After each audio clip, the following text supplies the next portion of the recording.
যৌথ পরিবার প্রথাটি ধীরে ধীরে আমাদের দেশ থেকে বিলুপ্ত হয়ে যাচ্ছে। কিন্তু এই যৌথ পরিবারের একটি অত্যন্ত ভালো দিক ছিল, পরিবার থেকেই প্রবীণদের প্রতি যেই সম্মান দেয়া, প্রবীণদেরকে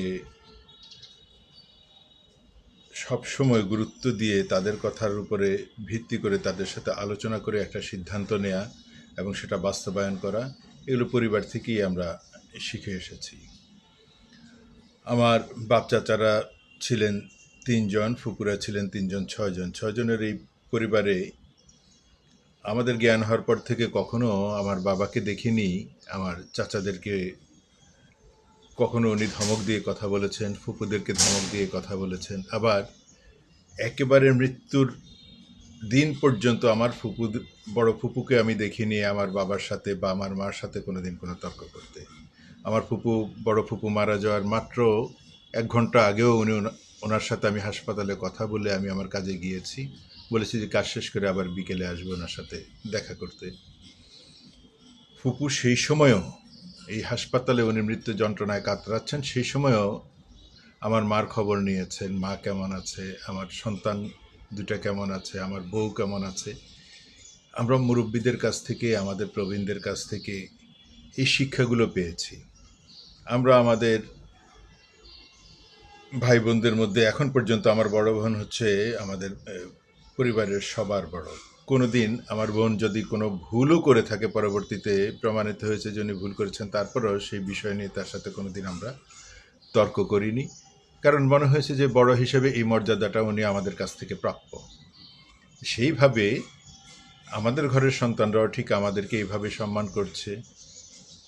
আমাদের ভাগ্নিরা, তাদের ঘরের সন্তানও এখন বিয়ে দেওয়ার সময় হয়েছে, ভাগ্নির ঘরের সন্তানদেরও এখন বিয়ে দেওয়ার সময় হয়েছে, অথচ ওরা কখনো আমাদের সাথে কখনো উঁচু গলায় কথা বলেনি। যে কোনো বিষয়ে আলোচনা ক্রমে যদি দেখা গেছে যে আমাদের কথাটাকে গুরুত্ব দিতে হবে, ব্যাস আমাদেরটাই মেনে নিয়েছে, আর বাড়তি কোনো কথা বলেনি। এটা হচ্ছে সেই যে যৌথ পরিবারে আমরা থেকে এসেছি। পরবর্তীতে জীবন জীবিকার তাগিদে বাবা আমাদেরকে নিয়ে শহরে চলে এসেছেন, কিন্তু পরিবারের সেই বন্ধন এবং প্রবীণদের প্রতি যেই সম্মান দেখানো, তাদের কথার গুরুত্ব দেওয়া, তাদের সাথে আলোচনাক্রমে যে কোনো একটা সিদ্ধান্ত নেওয়া, এটা আমরা সেখান থেকেই শিখেছি। এবং এটার ভালো দিকেও আমরা সমাজে অন্যান্য সময়ে যখন বড় কোনো কাজ করতে গেছি, দেখেছি যে আমার মতের বাইরে অন্য কারো মত সেখানে সুন্দর হয়েছে, ভালো হয়েছে, সেটা গ্রহণ করতে আমার ভিতরে কোনো কষ্ট হয়নি, সেটা নিয়ে কোনো আফসোস হয়নি, বা সেটা নিয়ে অন্যদেরকে চাপ সৃষ্টি করিনি, কেন আমারটা মানা হবে না, আমারটাই ঠিক ছিল, তোমারটা আমি মানব না, এরকম কোনো কথা আমাদের বলতে হয়নি। কারণ আমরা পরিবার থেকে শিখে এসেছি অন্যের কথার গুরুত্ব দিতে হয়, অন্যের সাথে আলোচনা করে সম্মতিক্রমে একটা কাজ করতে হয়। কিন্তু এই প্রথাটি বিলুপ্ত হয়ে যাচ্ছে বহুদিন ধরেই, নানা রকম সংকটের কারণে যৌথ পরিবার আর থাকছে না। তার প্রভাব পড়েছে, সামাজিকভাবেও প্রভাব পড়েছে, রাজনৈতিকভাবেও প্রভাব পড়েছে। ২৪-এর যে একটি গণ অভ্যুত্থান হল, এই ২৪-এর গণ অভ্যুত্থানে আমরা কিছু নতুন মুখ দেখলাম, যারা দাবি করে বসেছেন যে এই গণ অভ্যুত্থানটি শুধুমাত্র ওই জুলাই এবং আগস্টের ওই কয়দিনেরই তাদের আন্দোলনের ফসল, এর আগে কারো কোনো ভূমিকা নেই, এর মধ্যেও কারো কোনো ভূমিকা নেই, এর পরেও কারো কোনো ভূমিকা নেই। অর্থাৎ বাংলাদেশটা ২৪-এর জুলাইয়ের আগে হাওয়ায় ভেসেছিল, বাংলাদেশের রাজনীতি হাওয়ায় ভেসেছিল, তারা এটাকে মাটিতে নামিয়ে এনেছেন জুলাই আগস্টে। বাংলাদেশে আর কোনো রাজনৈতিক দল ছিল না, আর রাজনৈতিক দলগুলোর কোনো আন্দোলন সংগ্রাম ছিল না। ২৪ মানেই হচ্ছে তারা, ২৪ মানেই হচ্ছে তাদের, ২৪ মানে হচ্ছে যা ইচ্ছা তা করা, ২৪ মানে হচ্ছে সরকারি স্কেভেটার নিয়ে আরেকজনের বাড়ি ভেঙে দেয়া, ২৪ মানে হচ্ছে আরেকজনের অফিস দখল করে নেওয়া, ২৪ মানে হচ্ছে আরেকজনের টিভি চ্যানেল দখল করে নেওয়া, পত্রিকা অফিস দখল করে নেওয়া, পত্রিকা অফিসে আগুন জ্বালিয়ে দেয়া। এগুলো হচ্ছে ২৪-এর একেবারে উৎকৃষ্ট সব ফল।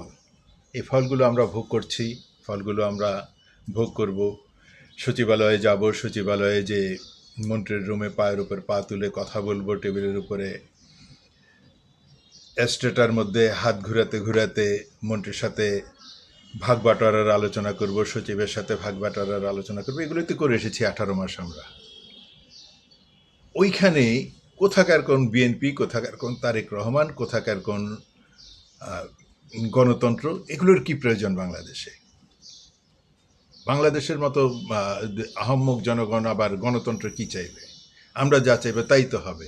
আমাদের 18 মাসে 70টা পাঞ্জাবি হয়ে যায়, আমাদের 18 মাসে লেক্সাস গাড়ি হয়ে যায়, প্রাডো গাড়ি হয়ে যায়, নিদেন পক্ষে অন্তত 20, 22, 25, 30 লাখ টাকা দামের গাড়িতে ঘোরাফেরা করি, যারা আগে ডাইনিংয়ের ডালের পানি খেয়ে জীবন কাটাতো, যার বাবা গ্রামে কৃষিকাজ করে জীবন চালাতো, সে এখন ঢাকার অভিজাত এলাকায় ফ্ল্যাটের মালিক হয়ে যাচ্ছে, বাড়ির মালিক হয়ে যাচ্ছে। তাহলে জনগণের এত পোড়ানি কেন গণতন্ত্রের জন্য, ভোটের জন্য?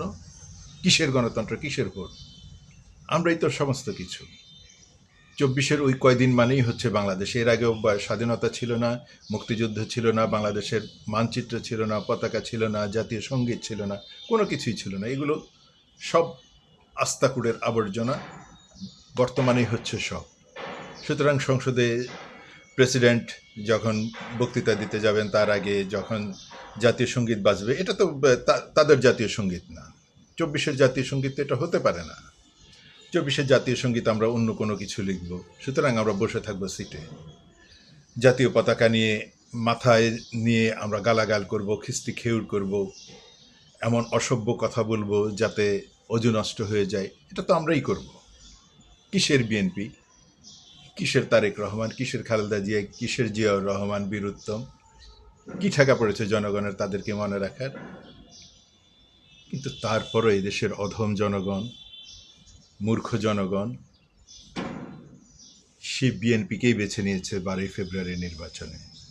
ইশতেহার তো সবারই ছিল, সবার তো কর্মসূচি ছিল জনগণের সামনে। কেন জনগণ তাদেরকে গ্রহণ করেনি? ভোট তো বিএনপি করেনি, ভোট তো করেছে ইউনূস সরকার এবং তাদের দ্বারা গঠিত নির্বাচন কমিশন। সেখানে বিপুল ভোটে এদেশের বোকা জনগণ, হতদরিদ্র জনগণ, মূর্খ জনগণ, যারা গণতন্ত্রের গ বুঝে না, তারা বিএনপিকে বিপুল ভোটে নির্বাচিত করে সংসদে পাঠিয়ে দিল। এই জ্বালা কি সহ্য হয়? এই এই জঘন্য নির্বাচন আমরা কিভাবে গ্রহণ করি? সুতরাং আমরা এতদিন যে কবজি ডুবিয়ে আমরা ঘি খেয়েছি, সেই ঘির মধ্যে যে এখন ছাই পড়ছে, আমরা এটা মানব না। যে কোনো ছলছুতায় আমরা অশান্তি তৈরি করব। এখন আমরা সংসদ থেকে রাস্তায় নেমে এসেছি, আন্দোলন করে আমরা বিএনপিকে নামিয়ে দিব। একজন ঘোষণা দিয়ে দিয়েছি যে সেনাবাহিনী আজকে সরে গেলে বিএনপিকে 2 দিনের মধ্যে সরকার থেকে নামিয়ে দিবে। আরেকজন বলছে বিএনপি হচ্ছে গণতন্ত্র বুঝে না, সব গণতন্ত্র তাদের কাছ থেকে বুঝতে হবে, বিএনপির গণতন্ত্রের শিক্ষাটা তাদের কাছ থেকে নিতে হবে। এই তো হচ্ছে আমাদের বাংলাদেশ, এই তো হচ্ছে আমাদের শিক্ষা।